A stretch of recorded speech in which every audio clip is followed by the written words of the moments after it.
ഇപ്രാവശ്യം ഞാൻ കുറച്ച് ക്യാബേജിൻ്റെയും കോളിഫ്ലവറിൻ്റെ ഒക്കെ തൈകൾ എൻ്റെ വീടിൻ്റെ ബാക്ക് ഭാഗത്തായിട്ട് ചെടിയിൽ വെച്ച് കൊടുത്തിട്ടുണ്ടായിരുന്നു കേട്ടോ. അപ്പോൾ ഇത് വെച്ച് കൊടുത്ത സമയത്ത് അമ്മ അതിന് നന്നായിട്ട് ജൈവവളങ്ങളൊക്കെ കൊടുത്ത് നന്നായിട്ട് നോക്കിയായിരുന്നത്.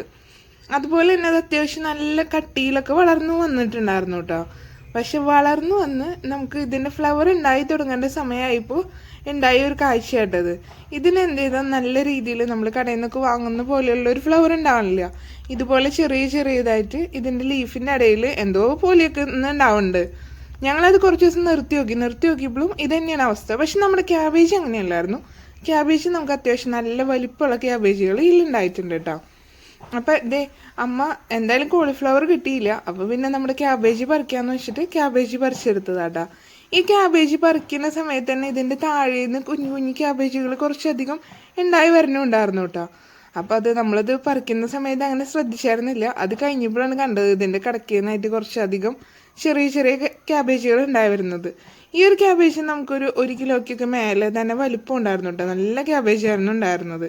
കോളിഫ്ലവർ നമുക്ക് മോശമായി പോയെന്നുണ്ടെങ്കിലും ക്യാബേജ് നമ്മൾ ചതിച്ചിട്ടൊന്നുമില്ല കേട്ടോ. നമുക്ക് ക്യാബേജ് നന്നായിട്ട് ഉണ്ടായി കിട്ടിയായിരുന്നു. ഇത് എന്തുകൊണ്ടാണെന്ന് അറിയുന്നവർ ഇതിനൊരു റിപ്ലൈ തന്നോളൂ.